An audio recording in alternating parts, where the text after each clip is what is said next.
This is St Teresa's Gardens in south inner city Dublin, an area with a population the same size as Waterford City. But there isn't a single pitch for children here to play on. We caught up with a few of the locals around here, and Tommy Daly here is involved with Kevin's GAA Club. Well, the area we're standing in, Eoin, is the top of Donore Avenue in Dublin 8.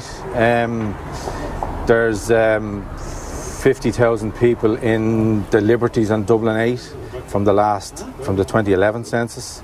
8 parishes: Meath Street, Francis Street, James's Street, Donore Avenue, Dolphin Park, Rialto, Whitefriars Street. 50,000 people, and we're Kevin's Hurling and Camogie Club. We've been promoting GAA hurling and camogie since 1902 continuously, and there's the big problem all sports clubs have in this area is the lack of facilities. There isn't one playing pitch for those 50,000 people in all of that area that's big enough to hold an official game of soccer, GAA or rugby. There's small patches of grass which are no good. We want to promote sport. We're trying to get young people engaged in and to reap the benefits of participating in organised competitive sport. And it's very difficult, almost impossible to do that for the clubs in the area, because they have to bring their kids outside to play games. We're Kevin's Hurling and Camogie Club. Liberty Saints are active here in the area with a couple of rugby teams. There's numerous soccer teams. St Catherine's Football Club, Liberties FC, Usher Celtic, Ainger Celtic. There's a number of clubs gone out of existence because for all our games we have to bring them out. If you have a 13-year-old girl like JJ, for example, he brings her from this area to Jude's, to the foot of the mountain in Tala, to play ladies football. And St Catherine's there play the home games at Walkinstown Cross. Usher Celtic play their games out in Island Bridge or even further in the Phoenix Park. So it's very difficult on a sustained basis to run teams under 10s, under 12s. Somebody say, why don't you play in the Phoenix Park? It's very hard to walk a team of 10-year-olds from here to the Phoenix Park twice a week and back again. Suddenly they dwindle into nothing. So we've been actively campaigning as a group, Sporting Liberties, for the last 3.5 years.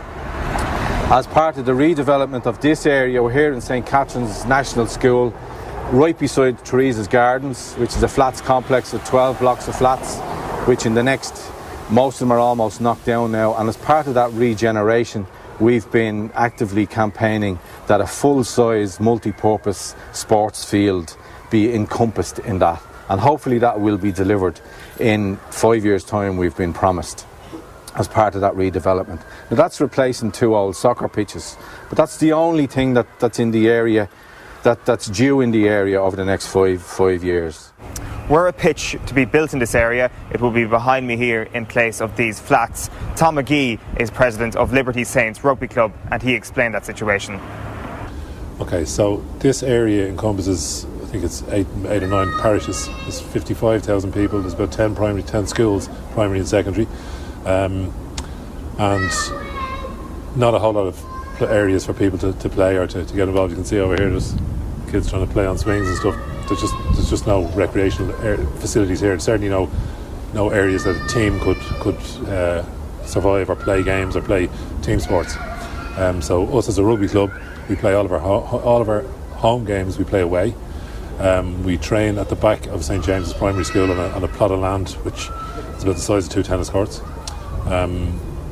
So I guess we're all part of a group called Sporting Liberties, campaigning in this area for the provision of sport facilities and sporting fields for our community to play team sports. We had a massive campaign and a lot of with the housing crisis. We came up against a lot of hurdles because there's a huge need to provide housing in the city, and but with the support of local politicians, really the local councillors, some people within Dublin City Council, and against some massive opposition as well from people within the council, we've succeeded in as part of the master plan now, there is a plan for one multi-purpose sports field in this area. There will be a temporary one, a smaller one, delivered it's planned to be delivered at the end of this year. But in 5 years' time, a full one is part of the plan.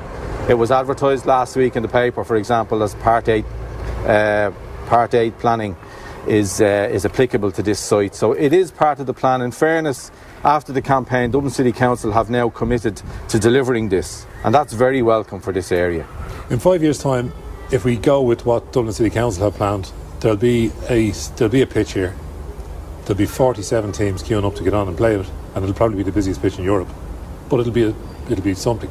In the best case scenario, we would have the pitch here. We'd also have some sort of a sporting campus or pitches down in Marylebone Lane, and who knows where else we could, if people took us seriously and realised that what we're saying is actually, the injustice of what we're saying is actually true.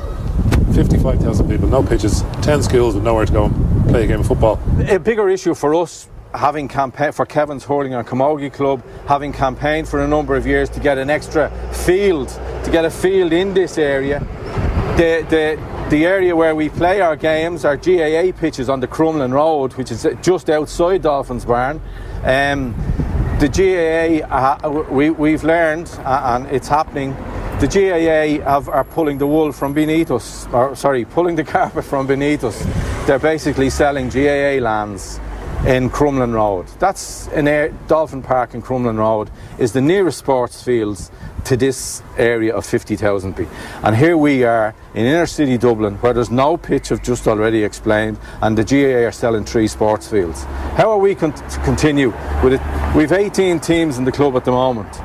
We share the field with another GAA club who own the land, and they have 18, they've 26 teams. There's 44 teams in all sharing those pitches. How are those? It's not possible to continue to exist or even grow with less sports fields. It's a crying shame in my opinion. It's poor form from the GAA's point of view. I would be calling on the new Ard to immediately get involved and intervene and prevent the sale of these lands in inner city Dublin. Questions surrounding the Sports Capital programme have come right into view once again this week as a result of Shane Ross's Twitter account. Here's JJ O'Mahony, who's also well involved with Kevin's GAA. It's in this area here that we've campaigned. We started probably 5 or 6 years ago to get playing pitches in here, and it's going to be in around this area here. We hope to get a cross pitch hopefully within 2 years, and within 5 years then they're saying is that they're going to put a full pitch. So it's critical that that's delivered. If there's anything to expedite that process with 5 years, like, it would be more than welcome, and it's an essential part really what's required in the community. Look, we've been talking about this injustice for the last 5-6 years.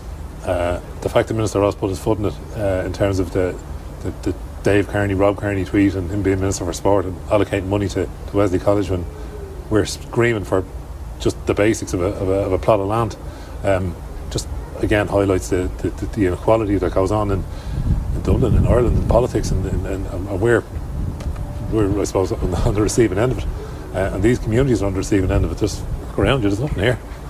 There's no kids playing football, there's no kids playing hurling, there's no kids playing rugby, there's no kids playing anything. There's no team sports around here whatsoever. You'll see the kids up there in the school, they're playing hurling in the yard, playing the ball against the wall, but where's the doctor there? They go out to the pitch then and suddenly go on and become club players and stalwarts in the community, same as everybody else does around the rest of Ireland. No, because there's nowhere to go. They go and they get involved in probably negative things with other aspects of life and other sides of life, that because they're just deprived of the opportunity to get involved in anything positive.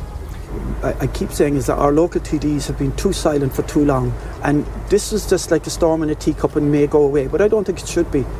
I mean, this is arisen because of the allocation of funds, and it'll probably blow over. But what we're talking about is something that's going to be over 20-30 years and influence the lives of so many people around the place. So I call on the Minister Rebecca to do the same as Enda Kinney did in the north side, and maybe make this his project and take responsibility for the young people. So there's 4,500 kids under the age of 14 in this area. And what are we going to do? Just turn our backs in a minute, abandon them as a society? This is Minister Rebecca, you should come down here, see what's going on, and make a difference. And your legacy will be this in this part of Dublin, and it would be a fantastic legacy to have, because you will be unquestionably, to me, saving lives as well.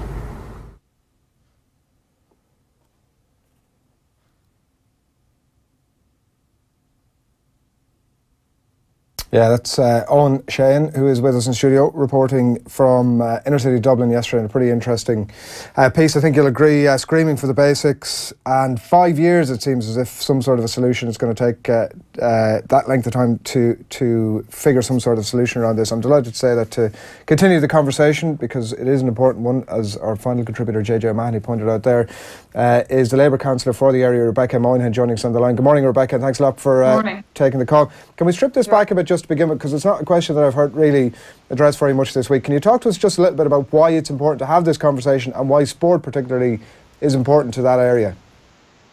Well, I think if you listen to the segment earlier on, you'll see the number of teams that need a space that's there. The inner city of Dublin, the southwest inner city and the north inner city has the same issue, though it's slightly separate, is one of the most deprived areas of the city.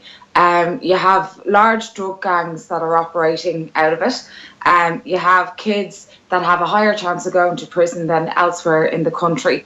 And I think organised sport, where you have mentors and you have people that are guiding and mentoring and looking after people, having the discipline of a sport, having, you know, the social circle of a sport, having something to take up your time is really, really important, particularly from kids that are coming from that background. And I think if you look at some of the sports stars, it can certainly save people. And as JJ says, it saves people's lives. And in this area, like since the gangland war has started, there's a high amount of police presence, not at community level, but in terms of like stopping people being able to get around. So you have the traffic stops that happen and the checkpoints that are taking place. And the state long term could save money if it invested in very, very basic sports facilities for younger people, so they weren't getting involved in those activities and they weren't getting involved in those areas, which they are at the moment at a really young age. Yeah, that 4,500 kids under the age of 14 was certainly one line that jumped out for me from that piece. And for those kids not to have some sort of an outlet that's involved in sport, and I mean, you've mentioned some of the social issues that exist, the call for the Taoiseach to get involved seems like a pretty legit one. Absolutely. And like I would also say this both about the southwest inner city, which is an area of my particular interest, and the north inner city as well, because I started a campaign a couple of years ago, not just sports spaces, but actually green spaces. And when you look at the map of Dublin, it's quite visible where the lack of green spaces and lungs are for young people on the west side of the city and the west side of the inner city, but having enough space for organised sports facilities, and I think that's key, not just throwing in, you know, the side of a pitch, but making sure that teams can organise long term and you have a large enough space for organised sports is really, really important. And I think it's been highlighted this week when, you know, we started a campaign and I worked very heavily with Kevin's at the time of the development plan, even to get the framework for a space that could be put in place for something like this. And when I saw what Wesley College, which is a private college, which serves a much smaller number of people, what they had just themselves in terms of sports facilities, in comparison to what an area of 50,000 people has within a small defined area, it really, really is. It shows the difference between the two Irelands. Yeah, I think if this area of Dublin was in a position to have anything resurfaced, they'd be very, very happy for a start. But one of the things that struck me from being down there yesterday was these two former soccer pitches that seem to have been closed down for over a decade at this point. They're completely sealed off. We couldn't even get in to get a shot of the place. And that kind of is symptomatic of, I would imagine, the frustrations that people like you feel around this, that there are plots of land here, albeit they are quite small and they wouldn't get everybody involved for sure, but there are parts of land which just are inaccessible, and for some reason, I don't know if you might outline the reasons for this. Okay, so that plot of land isn't quite small. The sports pitches are quite small, but it's 20 hectares on what's called the St. Teresa's Gardens and its environment site, but it's owned by three different people. So one section is owned by Dublin City Council, one section is owned by what is the former Bailey Gibson site, and the other section is the former Player Will site, both of which are in receivership, and I think Grant Thornton are the people who are the receivers there. So it's not within the bounds of possibility that you make sure if the Boys Brigade pitches, which are at the back and the side, and then they join that private land, there's a requirement that private land has a 10% public open space requirement anyhow. So we could definitely negotiate with the receivers. We could definitely even purchase a slither of land from them. We've negotiated with the receivers down in Pilbeg. You know, we swap sites, swap land, or buy land all the time in Dublin City Council. So it's absolutely not on the bounds possibilities. And it doesn't just have to be a small pitch of land. So just to say that, like, when you look at the bigger site, the overall site, it definitely is the possibility to do that. The Boys Brigade pitches were closed off in anticipation of the redevelopment of St. Teresa's Gardens when I first came onto the City Council back in 2009.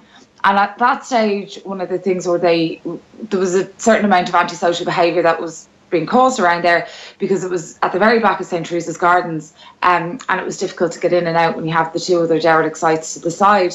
What we tried to do in the development plan, in order to create a framework to have a longer term site, because councillors had power over the development plan, is to make sure that the Boys Brigade pitches site stayed zoned a green field site, which I don't think was an unreasonable thing to do. There was huge resistance at the City Council level from City Council managers, and at every stage of that process it goes through 2 or 3 stages where it goes out to public consultation.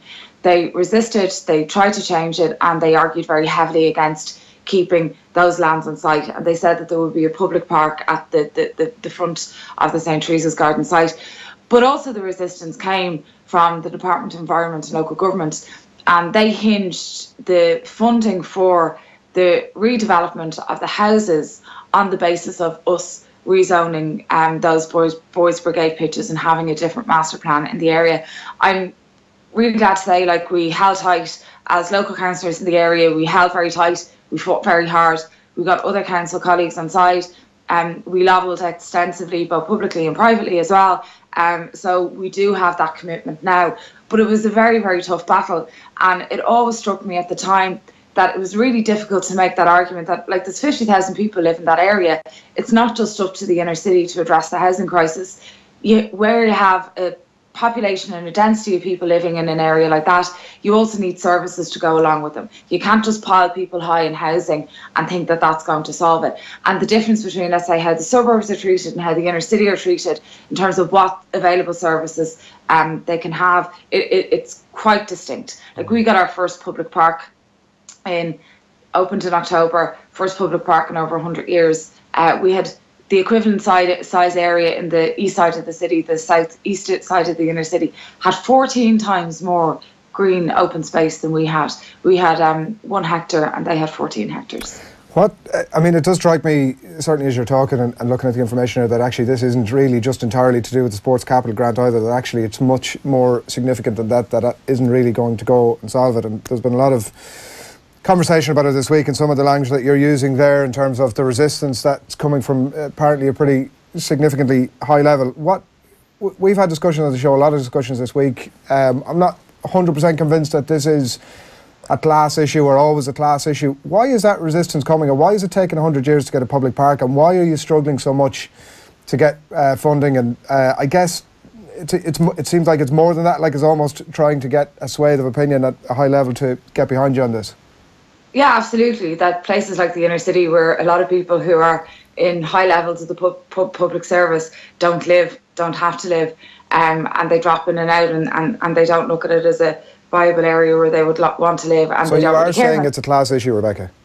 Yeah, absolutely. And I think where you have officials who are in charge of it, they don't live in that area, and it's really difficult to make the argument about the importance of services to go along with dense housing. And the argument that was thrown at us in the development plan all the time was that we needed housing in the city, we needed housing in the city, we needed housing in the city. And that is absolutely true. But in terms of, like, density, so the number of people living per square metre in the city, the inner city is one of the highest, and particularly around this area of the Liberties, around Cork Street, where you have large apartment blocks and you have high density, where people don't have their own back garden. And I'm much more in favour of, like, communal green space than I am for private green space, but you do need to provide those facilities along with it. It's not just the sports capital grants, and one of the things about the sports capital grants, like, by the time you get to the stage of a sports capital grants, you're already very, very advanced. You also have to be able to get matched funding. You have to get your local authority behind you. What this is trying to do is, 10 steps ahead of like applying for sports capital funding, which is to basically get a commitment that there's a certain amount of space that will be handed over to, the teams that are operating in the area, of which a large number of children are already involved in. Like you heard, I think it was Tommy who was talking there today, between I think it's Sing Street and St Kevin's, you have 44 teams. You also have Liberty Saint. You have a boxing club that needs that needs a premises as well. You have football clubs, like we have a couple of five-a-side pitches, but that's not really big or large enough for what are for organised sports that really helps young people. Like you talk about the sheer numbers that are there, the number of clubs. Like it almost seems insurmountable as a whole to get around this. And we've been hearing about the 5-year plan, and I know, having read a piece from about 12 months ago, that Dublin City Council certainly say that they're committed to getting involved in solving this one. Where does it all go from here? Well, I think if you look at a problem as being insurmountable, you don't start doing the very basic thing. We started doing the very basic thing and trying to get the land rezoned, that we at least had a commitment to space. Now, once you get that, we have Dublin City Council who are committed to it. But I also think that the GAA have a responsibility in this. And you hear Tommy talk about the GAA selling on the land that they have in Dolphin Park. The GAA, which are a very, wealthy organisation, have a commitment to try and make sure, and a community commitment to make sure that young kids in the inner city have the same access to services and have the same access to the amazing organisation that the GAA is in inner city Dublin that it has elsewhere. And I think the GAA, with their political clout, with their power, with their access to those individuals who, let's say, at high levels of departments are able to make those decisions, I think they really need to step up to the plate when it comes to something like this. Yeah, that was almost going to be my last question there regarding the GAA, regarding Dolphin Park. Do you think that kind of sums up attitudes in other areas below the Liffey, south of the Liffey, towards this part of Dublin, that potentially people aren't as helpful with grounds that might be on the periphery of your boundary? Yeah, but I think it's difficult. I suppose you have to kind of look at sometimes young people within the inner city won't travel very far because there's a real siege mentality. So I do think having something local that younger people feel belongs to them is kind of important, as opposed to going and visiting places. And that's another story altogether. I do think that Sing Street have been very helpful and have facilitated. But the idea that the GAA would sell off land just to make more money, where what there is a crying need is to make sure that there are still sports facilities that are retained in the city.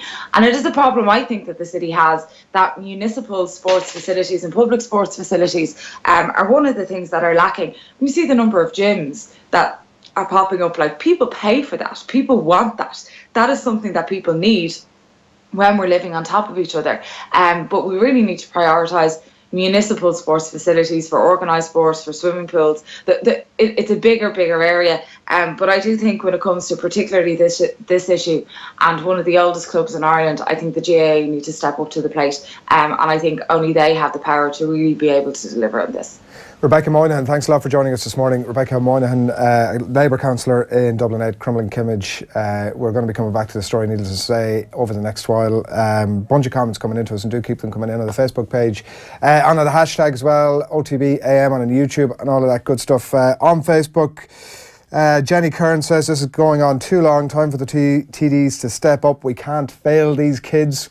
Unfortunately, that's exactly what we're doing, and it's difficult, even off the back of that conversation, to see an easy end to it. Brian Moore says, disgraceful treatment of both our nation's children and the amazing people who give their time with childhood obesity at record levels. We need to react now, not to mention the social development skills attributed to team sports. And Brian Duggan echoes that point about the lack of any meaningful activity, as he puts it, by politicians, and help by the GAA shouldn't be overlooked. I always thought Kevin's got a raw deal after Sing Street and Temple Oak GAA clubs amalgamated. The sharing arrangement seemed to be a lot more harmonious before that happened. He says Kevin's were definitely left as the poor relation, and calling on the GAA to step up. Yeah, just one last thing I'd say on that. I'm sure you managed to pick it up yourself, but JJ O'Mahony, the last voice in that piece, clearly isn't a Dublin accent, clearly isn't from that part of Dublin. He's actually from East Cork, and obviously there's something about the place that he really believes in, that he's seen maybe either the natural skill level or whatever the lack of any sort of facility in that part of Dublin, where he's taken it upon himself to become very involved with Kevin's hurling and camogie club to try and make this thing happen. He's unbelievably passionate about it, and he's come in from the outside, so to speak. So that sums up everything, I think, very well. And JJ spoke extremely well in that piece, I thought, to try and sum up the fact that this, in essence, could save a couple of lives. Hey, hope you enjoyed that latest offering from Off the Ball. If you want to subscribe, and you should, check out just up here. All our latest stuff is just down here. Generally, knock yourself out.